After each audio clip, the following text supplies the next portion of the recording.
The god's wood was a white silence. Frost had lined the black bark and red leaves, every serration precise. Each drooping frond of the heart tree weighed with thin plates of ice that clicked together in the faintest wind. John stood before the face that had watched Winterfell's rise and ruin and rebirth, and in the reflection pooled at the roots he saw himself as a dark and smudged thing, a shape where a man should stand. King and crow and bastard layered one on another until there was no seeing where one ended and the next began. "You hear them," Bran said, and his voice did not seem to disturb the place so much as become part of it. A new sound folded into the old. He sat in his chair beneath the boughs, fur rug across his lap, hands resting on the worn wood as if the chair were the living creature and he its guide. "Not with ears, with your blood."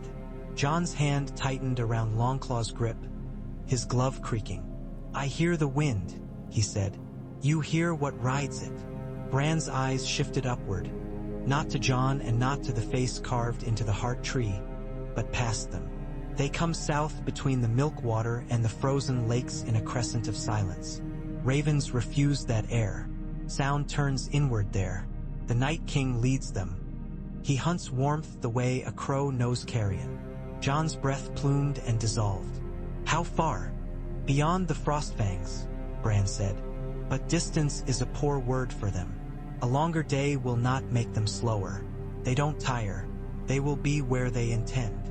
"How many days?" Bran closed his eyes. A shiver went through him that was not cold. "Fewer than weeks," he said. "More than days. That is the most useful answer I can give you." It should have made Jon grateful that time still had shape, that the coming was not merely a single thudding heartbeat from now. He felt instead the old heaviness that had accompanied him since Hard Home, a weight to breath itself, as if the air had thickened somewhere inside him and could not be exhaled. He remembered men screaming and then not, the color running out of faces and the stubborn surprise in their eyes. He remembered the king on the cliff's edge and the long, almost curious look the thing had given him as the dead rose. He remembered knowing, as a man knows the shape of his own palm in darkness, that if he did not cut the head from the serpent there would be no stopping it. And he remembered how small any blade had seemed then. "What do you see when you close your eyes?"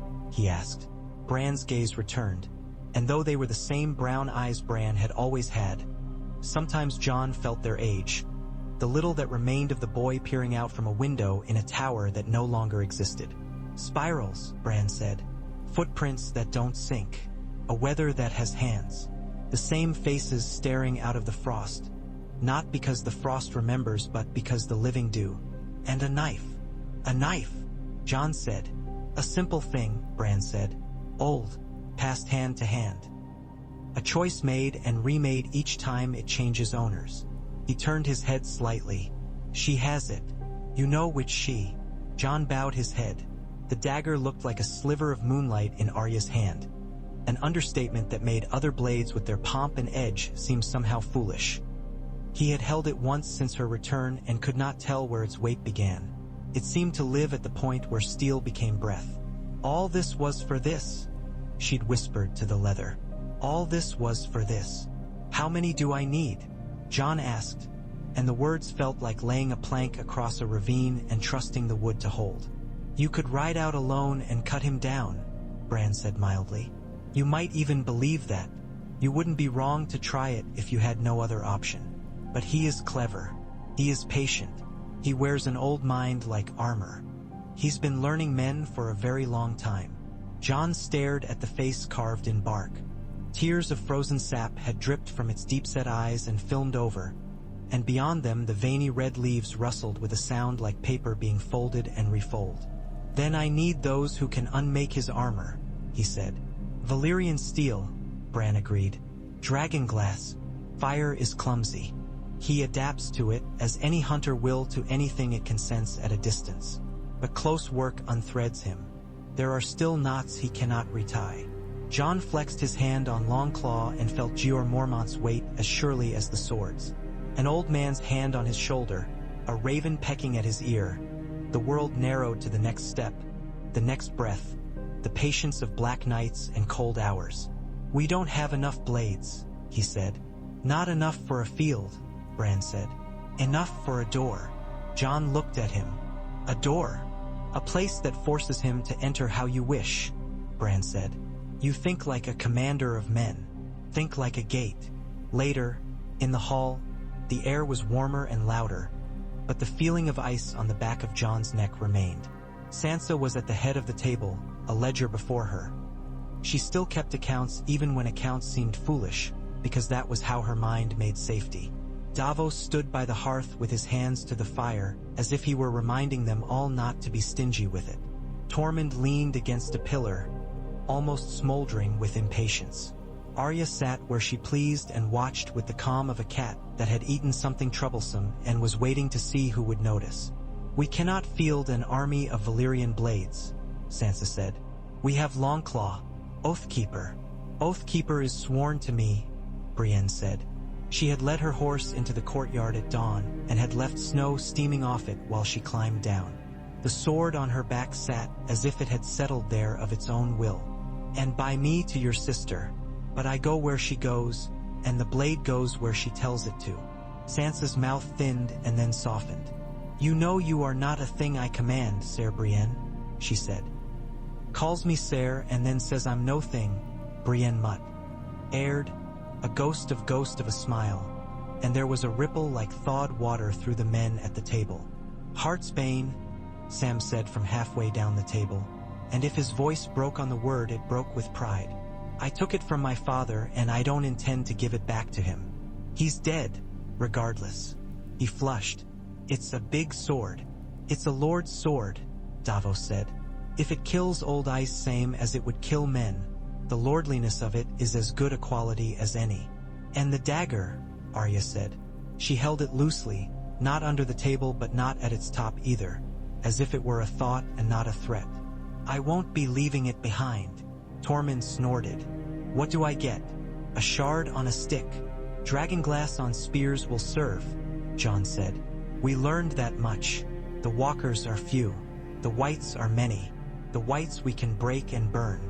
The walkers we can unmake if we can reach them. And when they die, so do the whites they've raised. Sansa turned a page. Jon, you brought me numbers, she said. I read them. There are, at last count, 5 known Valyrian swords in the north that we can put hands on without inviting the Lannisters to supper. Longclaw, Oathkeeper, Heartsbane, if Sam carries it or gives it into another's keeping. She glanced at Arya.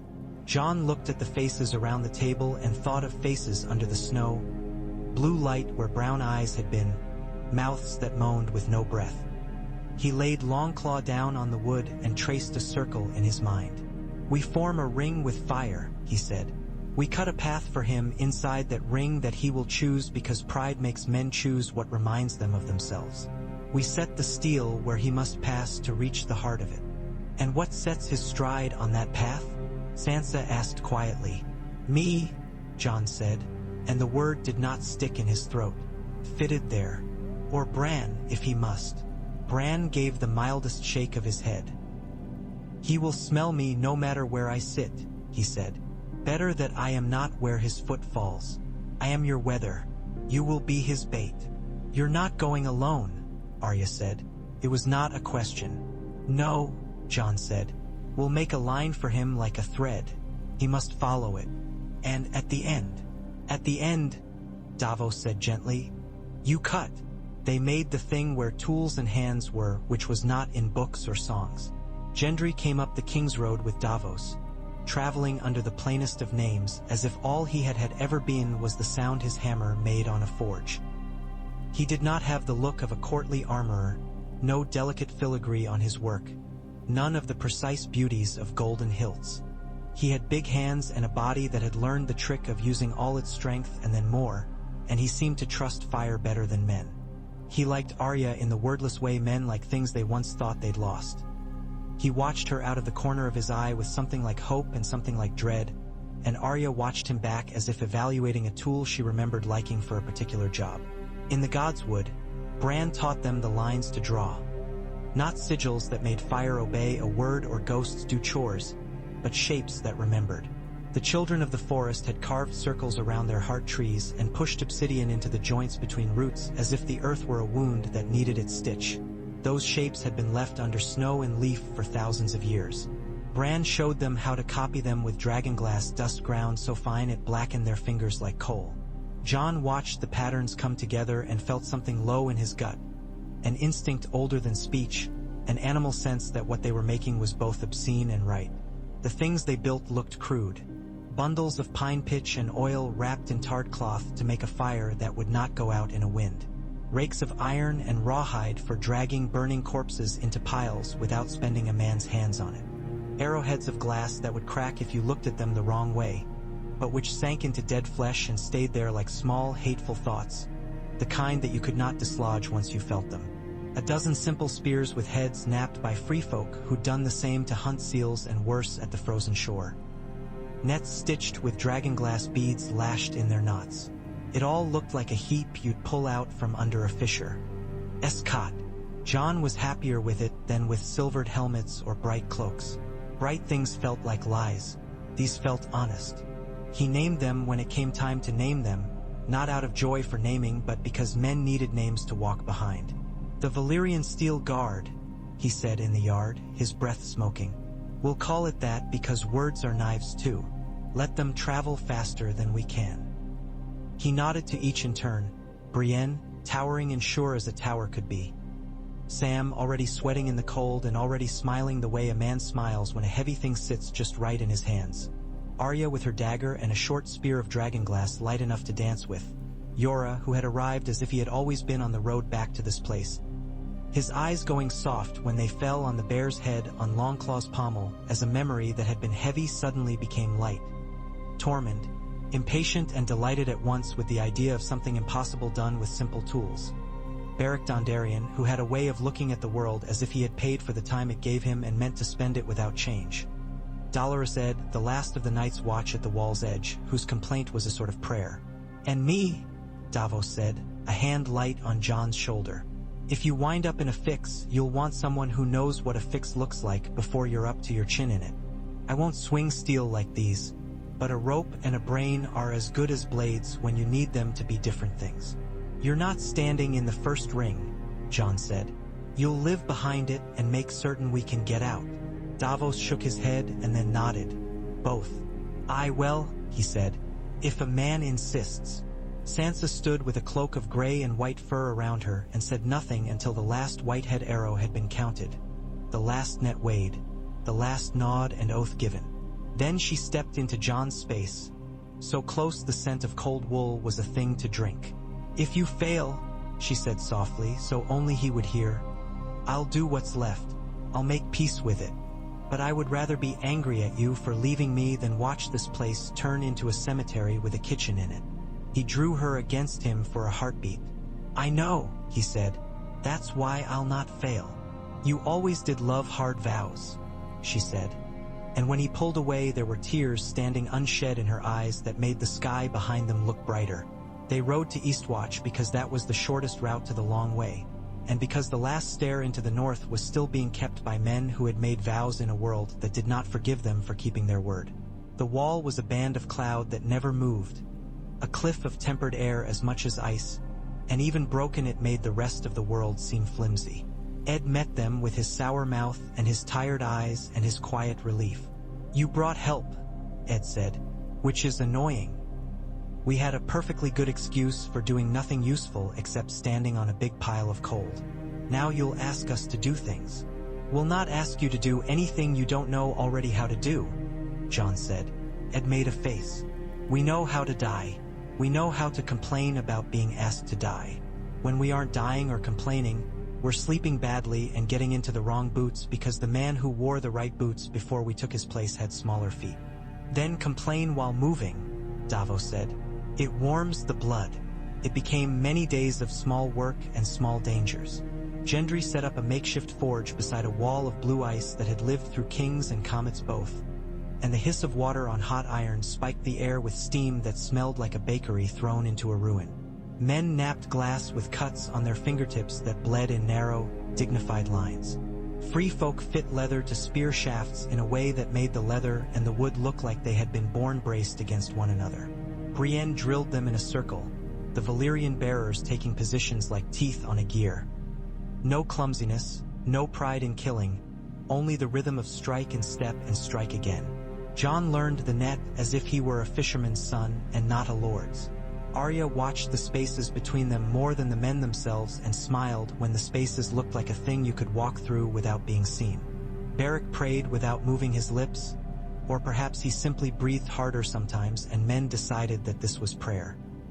He lit his sword and held it low, not for show but for the practical light of it, a guttering flame that made shadows jump like they'd heard a noise beyond the door. Yora said little. He was gentler with Heartsbane than with his own body. The great sword did not so much fit in his hands as make them look like a son's held in a father's, clumsy at first and then right. Sam practiced with the sword until his breath rasped and his face went red, then put the sword aside and practiced the placing of lines that Bran had taught them. Arch and spiral, bar and cross, a grammar of memory laid out in grit. They chose the place in the end not because it was beautiful or even because it was convenient, but because it felt like a room someone else had made. It lay beyond the Milkwater's bend toward the Frostfangs, a basin scraped by old ice into a shallow bowl with a stand of stunted trees clinging to a rocky spine in its middle.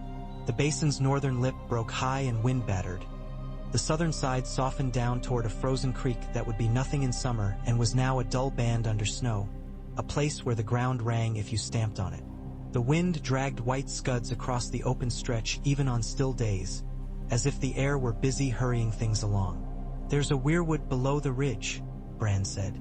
"Not a heart tree, there's no face. The children were here once. The ground will remember the shape we give it." Jon looked at it and saw at once where the rings would sit. A fire ring first wide, its fuel set in low baskets made of iron and stone, so that the flames would not leap and hide what needed seeing. A ring within it of stakes set just proud above the snow, each tipped with a dragon-glass barb, caltraps for feet made of cold. The lines Bran wanted laid down in grit and shard so fine they looked like dusk, their spiral turning inward until it met the bare earth at the knot of the island. There they tamped a series of pits filled with oil and sealed with a skin of snow, their mouths round as coins, their purposes the same, a purchase where flame could take if someone clever rolled across it. It all looked, to the unlovely eye, like care someone had taken for no reason. It looked to Jon like honesty again. "He will not come because of cleverness only," Bran said that last evening.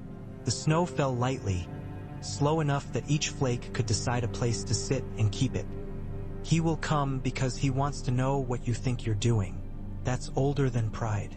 That's curiosity. He was something that asked questions before he was made something that answered them with ice." Tormund spat. "I've no love for legends that ask questions," he said. "Men ask too many for my taste. Legends ought to fight and leave the talking to us." "Some talking is fighting," Davos said. "I've seen men killed with less than a word." Dawn came ash-blue and mean, and the wind had found a small voice, the sound a mother makes hushing a child who will not be hushed. Jon woke knowing without knowing how that it would be that day. He buckled Longclaw at his hip and went out into the low light and met Ghost, who padded up so silently that Jon did not know the wolf was there until his breath froze white on the wolf's fur. Ghost pressed his head into Jon's hip, and for a moment Jon felt a wanting in him as raw and clean as when he had been a boy left out of rooms he did not understand. Then it passed, and Jon cupped Ghost's head and let the old warmth move up from his hands and into his chest. They set themselves. Davos measured with his eye and moved men like stones on a small board, shifting them a hand's breadth in this direction and then another, not because he believed a hand's breadth would matter when it came to horror, but because he had learned that men did better when they believed they were in the right place. Brienne stood on the left of the inner path, Oathkeeper angled low, Yora to the right, Heartsbane held with that odd tenderness that suited him. Jon at the center of the line where the notches in the spiral made a throat the Night King would have to pass. Arya nowhere to be seen but felt like a word you could not remember but knew you would soon. Beric a step behind Jon with his sword unlit. Sam farther back with a net and a terrible look of concentration. A man trying to thread a needle in a storm and determined that the thread would go through if he just breathed right. Tormund kept the right flank with a dozen free folk, nets and spears and torches. Ed took the left with the remainder, the black of the Night's Watch cloaks seeming to drink the dim light. Bran sat beyond the ring on the small rise of the island's spine. His eyes open and also somewhere else. Ravens had come in the night. They lived now like punctuation on the black trees, dots you could read if you knew how to. One would launch sometimes and trip down through the air in a jagged fall until its wings found the idea of lifting again. When they came at last, it was not like thunder. It was like forgetting the last sound you heard and searching for it in the air.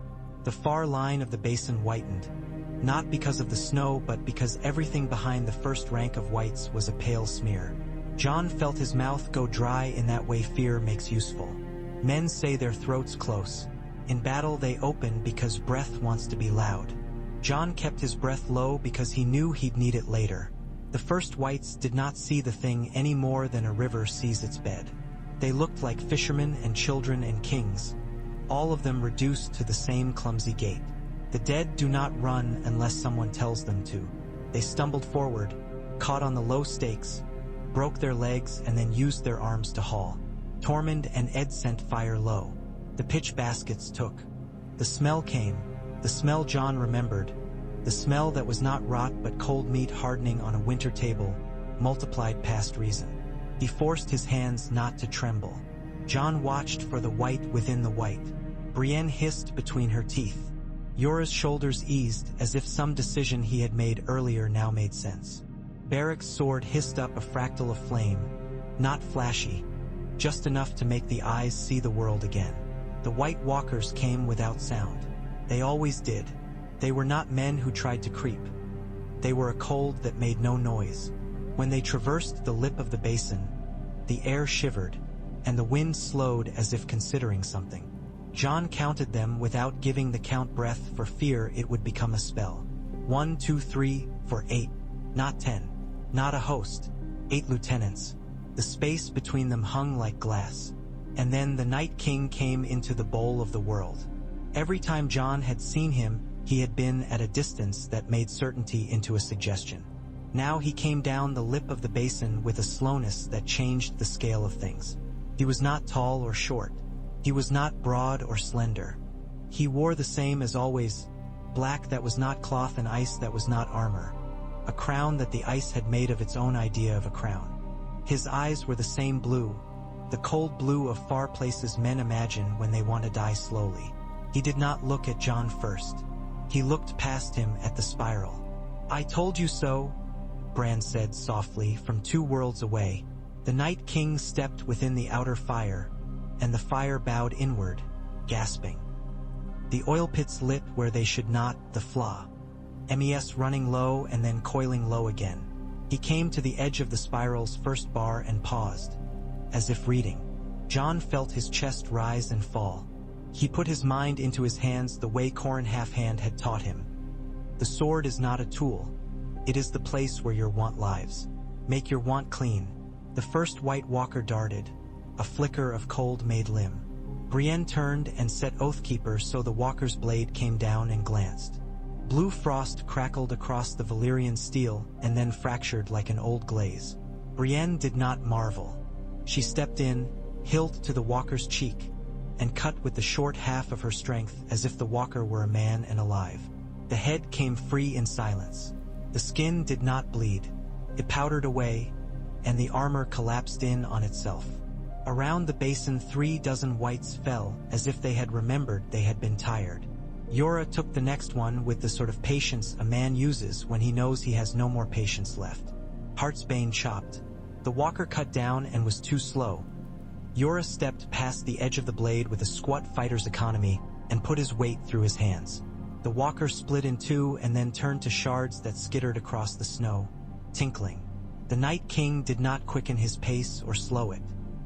He stepped into the path of the spiral, and where his foot touched the dark grit, the grit ran aside and then settled back into place as if the line did not want to be moved and was insulted by the attempt. He studied the line as a man studies a road sign at a crossroads whose letters seem unfamiliar. Jon took a step forward. Behind him he felt Beric shift slightly. Arya was air. He could smell ghosts somewhere to his left and behind, the big heartbeat of the wolf like a drum through snow. Another walker lunged inside the circle and met Brienne and Yora together, and Jon did not turn his head to watch the finishing of it. though he heard it. A sound like iron poured into cold water, a hiss and a gasp that were not lungs, the soft crash of brittle things breaking underfoot. "Now," Bran said, and his voice carried without carrying. "Now." Jon launched himself forward not as a lone man breaking ranks, but as the point of a needle the whole fabric had been drawn tight to create. The spiral's throat narrowed for 3 steps. The stakes of dragonglass lay just left of center where the foot would land if the mind were proud and the body learned. Jon drove low and to the Night King's right because he had always been better at fighting men who were larger. His sword met the Night King's spear. Ice against steel, the ice screaming without sound as the Valyrian-Steel drank whatever it had to give and treated it as nothing. The Night King looked at Jon then.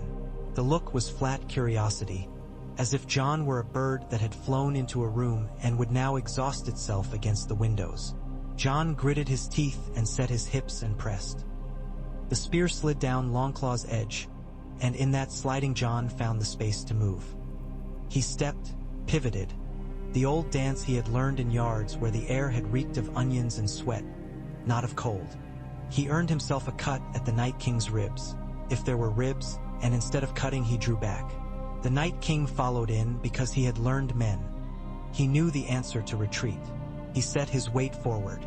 He put his foot on the dragonglass stake. The stake went through, not like steel would have gone through ice, but like a nail through leather. The Night King did not cry out. He did not stumble.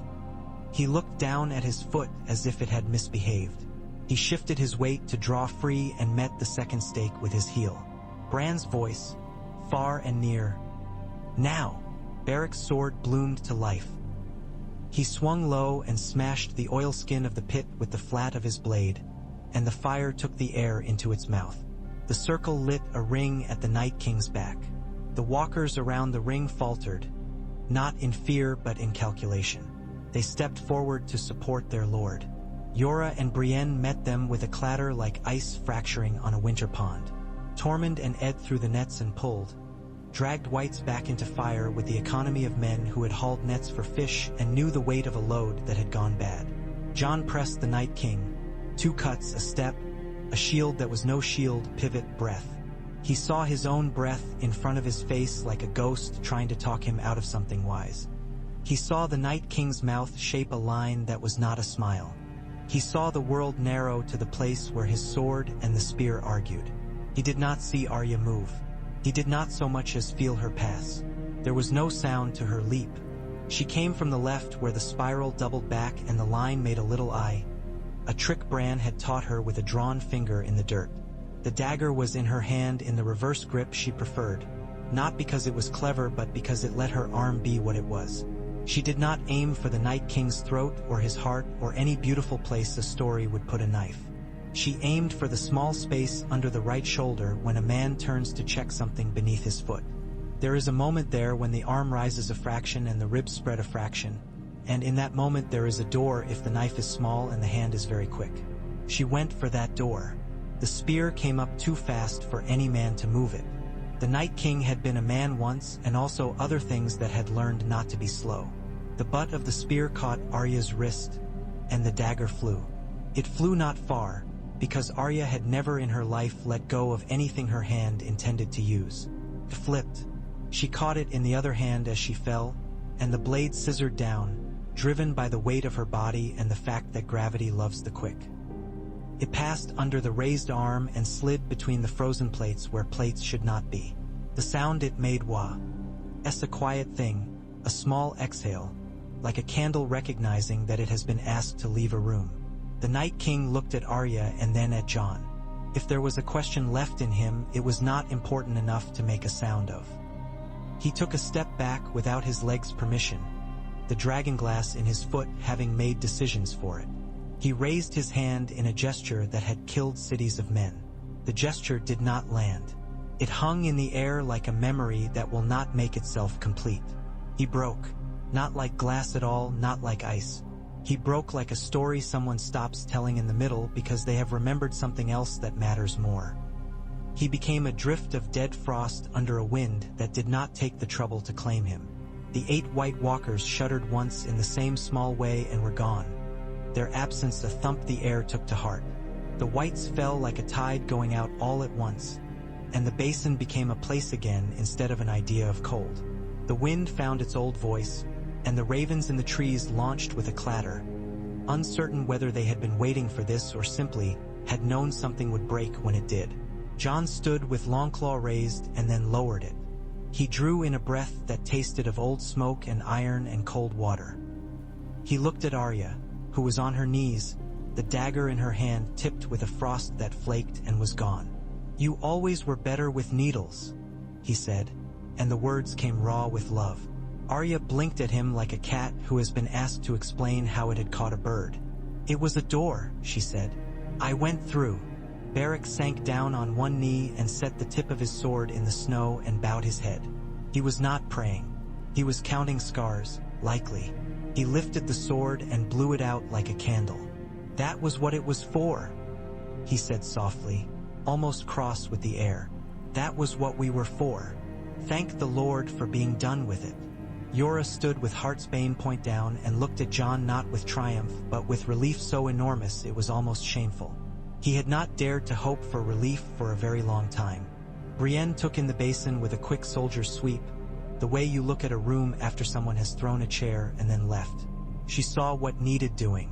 "Set the bodies," she called to Tormund and Ed, and her voice carried the very good news that they had bodies to set now and time to set them. Bran blinked and returned like a man stepping through a doorway into his own house where everything is as he left it but somehow new. "It's quieter," he said. "It's very quiet." Jon looked north. The horizon did not change. The cold was still itself. The snow still wanted to fall. But the feeling in him that had been like a string pulled tight for years loosened 2 notches, and his body recognized the loosening as pain. He swallowed it back and went to help Tormund drag a pile of limbs into a burn. "Was that all?" Tormund said, grinning. "We should have brought more jars of oil. I wanted a bigger fire." "You'll get one," Jon said. "We'll burn them all." "Good," Tormund said. "I never liked a winter that didn't stink." They worked until light failed. Work was blessing and punishment both. It got into arms and back and made talking into grunts and laughter and curses. The whites did not complain about being burned. They did not scream.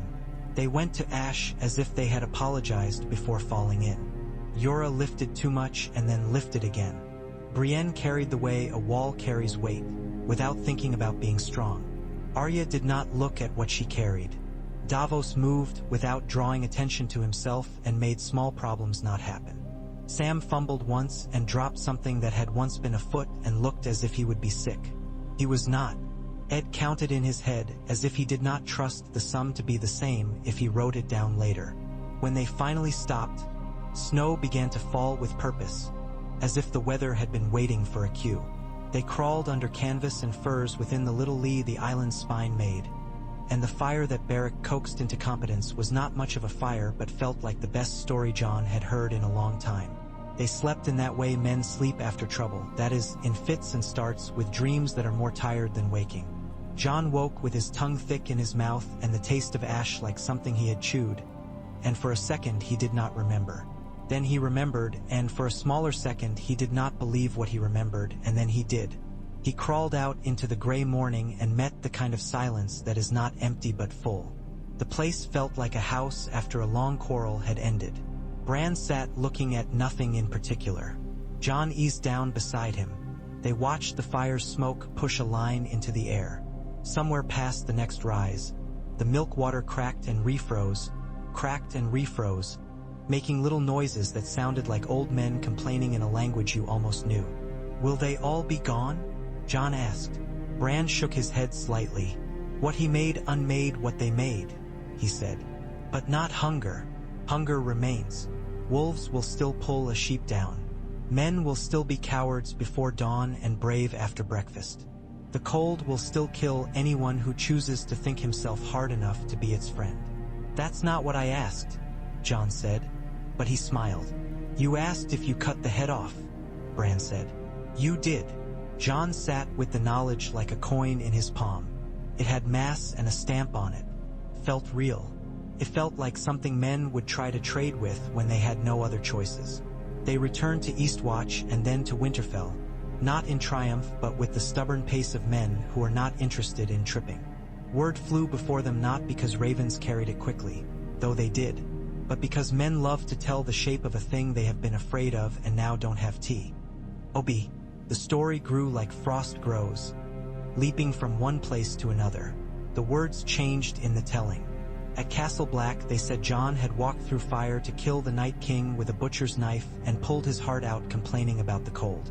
At the last hearth, someone swore Arya had ridden a dire wolf up into the air and dropped down from a cloud with the knife in her teeth.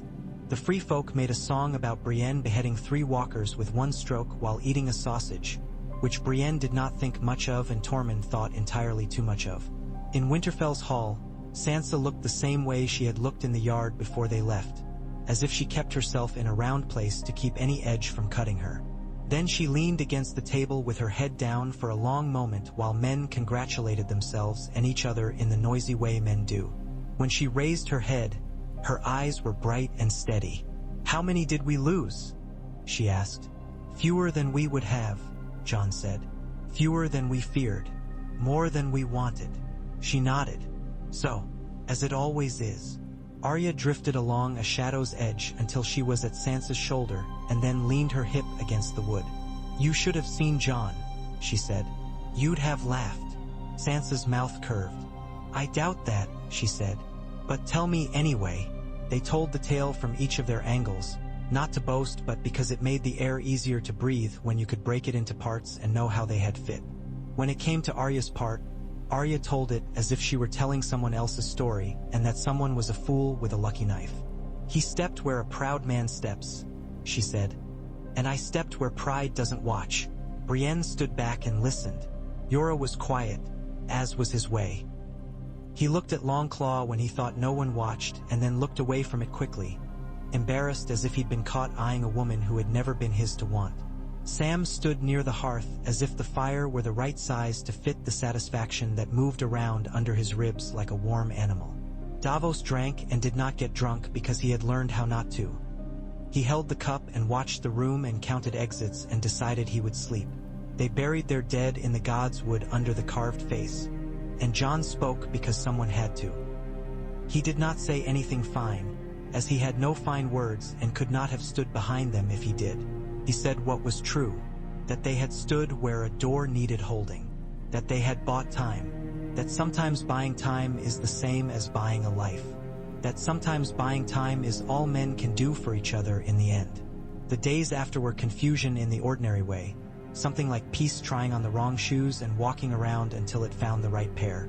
The free folk talked of going back north because the north was theirs again and they did not love walls that thought too well of themselves.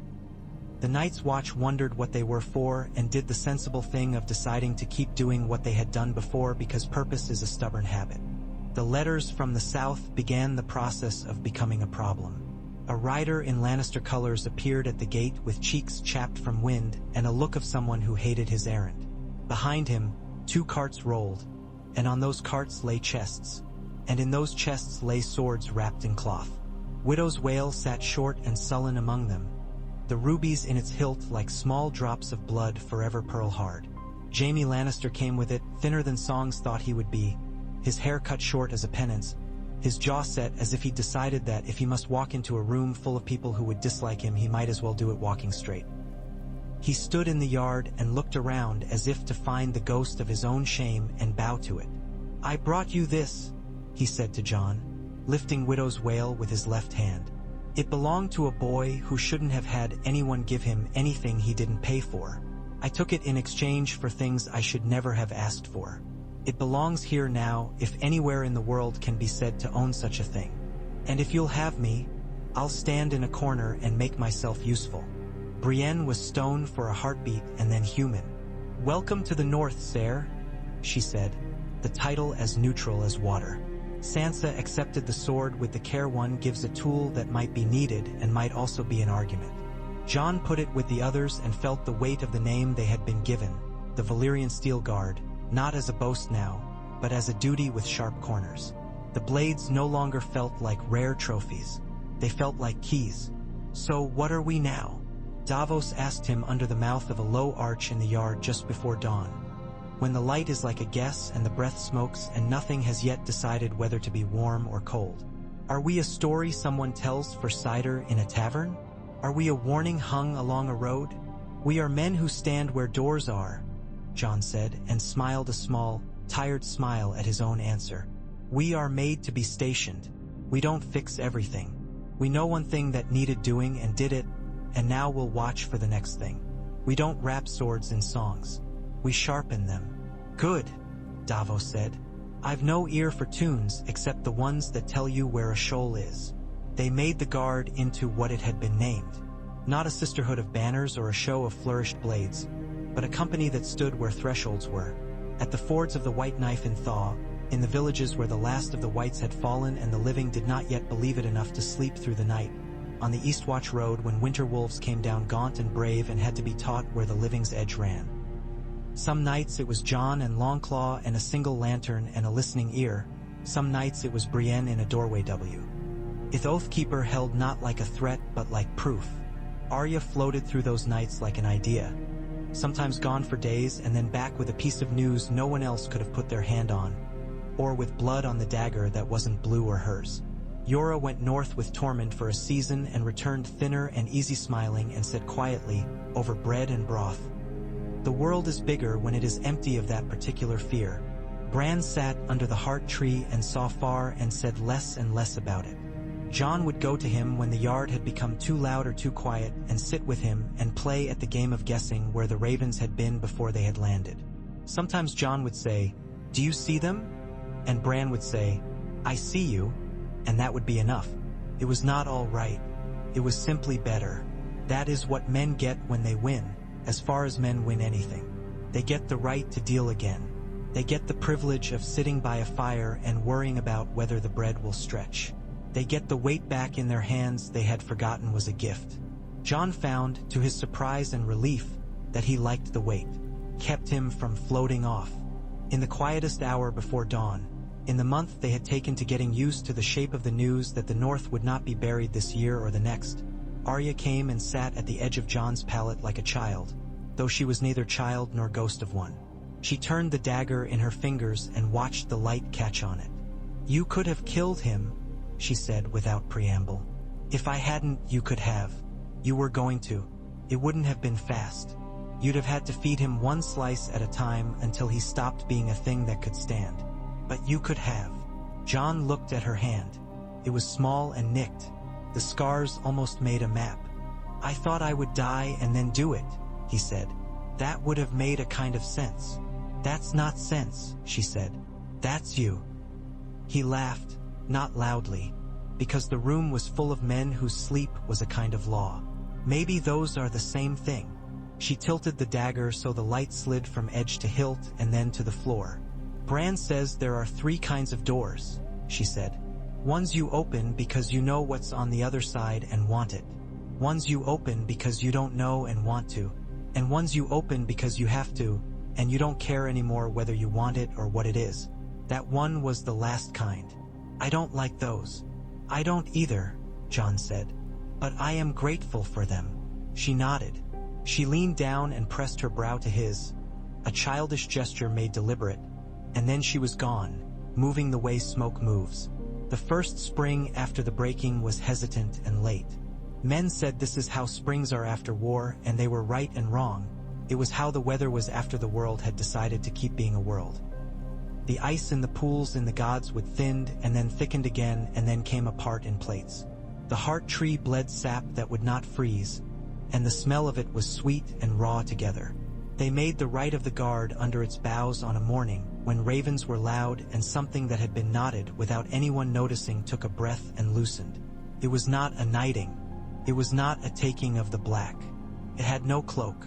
It had a blade passed from hand to hand in a circle, not to swear to the blade but to swear to the space within the circle, which was the place where a door might appear.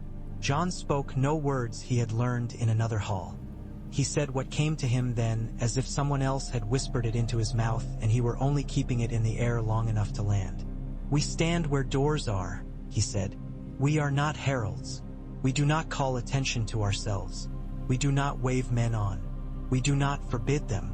We say, 'This is the threshold,' And when the thing that would come through wants to come through without paying, we make it pay.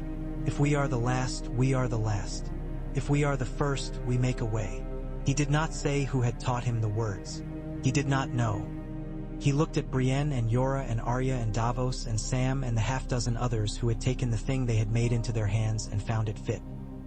He looked at Sansa standing a little apart, not because she excluded herself, but because the space she kept for judgment was holy to her now. He looked at Bran with the ravens shifting their feet above him and made a small bow that was not entirely of the body. After, when the light grew and the yard filled with the kind of purposeful noise that makes a place feel lived in, Jon found Ghost under the inner wall where the shade stayed even at noon. The wolf's fur had begun to pull out in clumps against the coming heat, and his eyes were old and bright. Jon sank his fingers into the thick along his neck and leaned his forehead against Ghost's skull. "There are always more doors," he said into the fur. "That's all we did, isn't it? Not end anything. Just close one and stand ready for the next." Ghost's breath was even slow. The wolf was not concerned with doors or with words to describe them. He knew scent and the shape of a courtyard and the way a man's weight feels when the man wants the wolf to carry something heavy for him without being asked. That was enough for Ghost. Jon let that be enough for him for a while. He stood with his hands full of something alive and felt, for a few deep breaths, his own life not as a duty but as a thing that fit his hands. The southern letters kept coming. The Queen wanted assurance this or pledge that.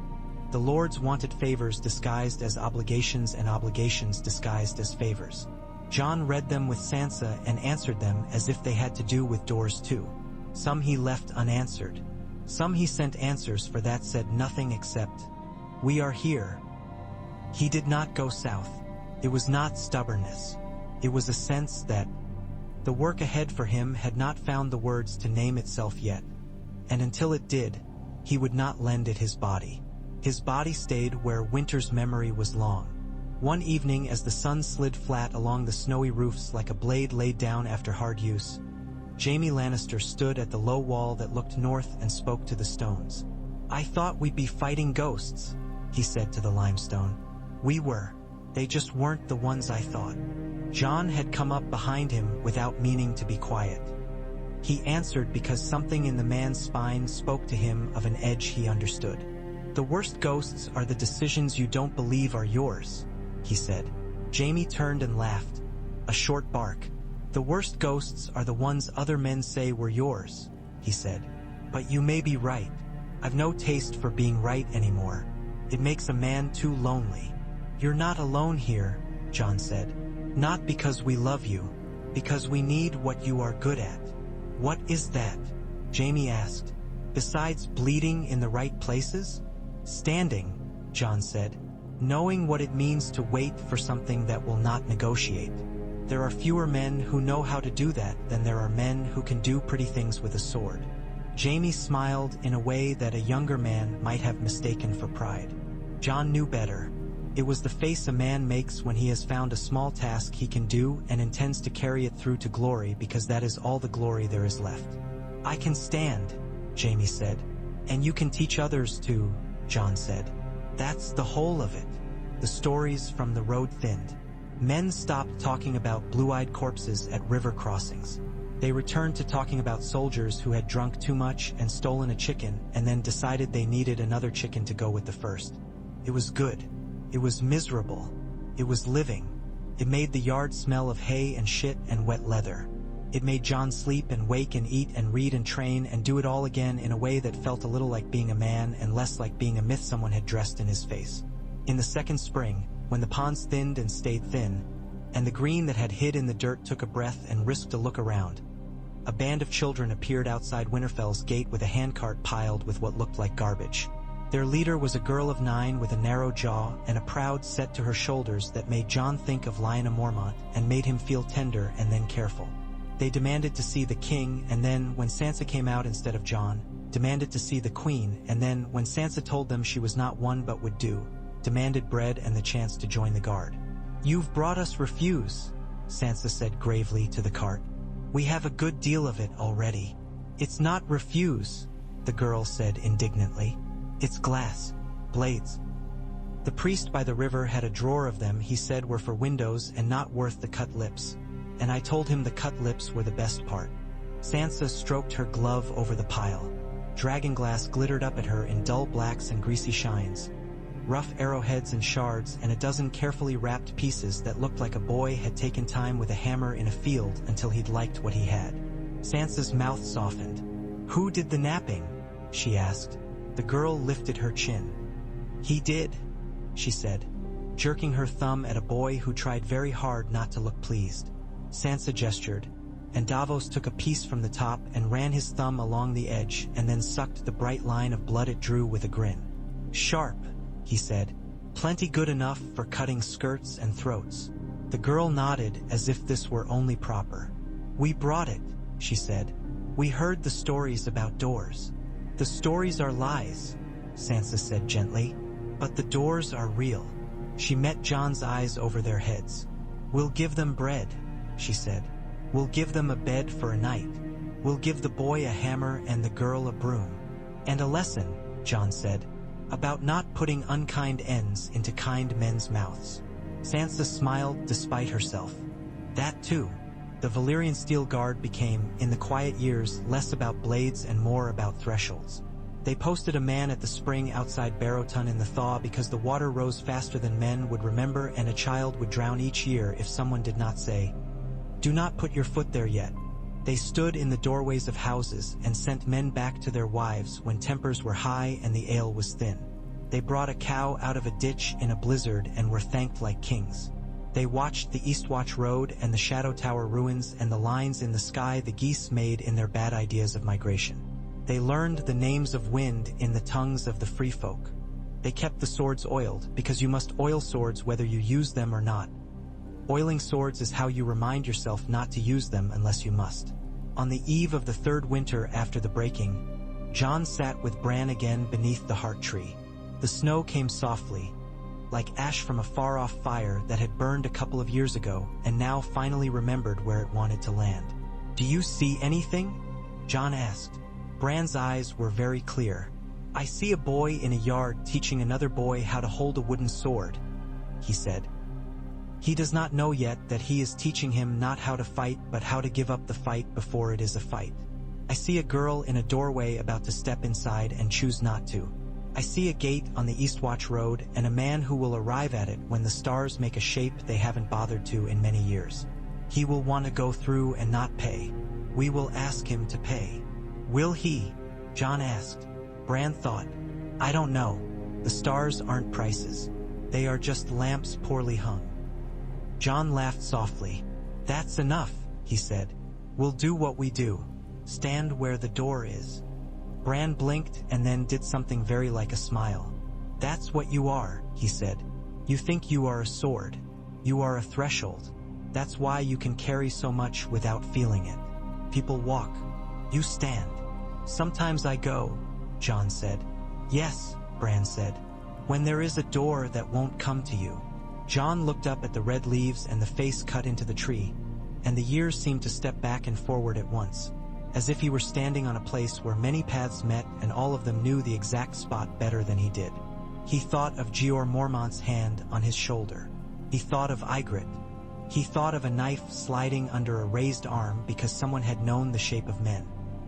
He thought of Sansa's ledger and Davos's rope and Brienne's patience and Yora's quiet and Arya's terrible grace. He thought of Ghost's warm weight where all his thoughts ended and came to rest. "I'll stand," he said simply. He did. And when men asked him later what he had made of those years when the songs had run out of things to sing and real things had begun again, he said something like this: "We did the only thing anyone has ever done that mattered. We held a door, and when the door shut, we stood by it. And when another door opened, we went to that one. And when the wind came through and tried to make us believe we were made of paper, we held anyway, because we had made a promise to ourselves that had become larger than any promise we could make to any other. And the cold returned and went and returned again, as it always will while there is sky and water and a place for wind to run. But for a long time after, when men walked the basin beyond the milk water and found the char and the odd scatter of glass in the places nothing should grow, the wind there made a small sound that wasn't laughing and wasn't crying. It sounded like a door closing on oiled hinges. It sounded like something finished that had allowed other things to begin. It sounded like a guard going off duty at dawn. It sounded like life,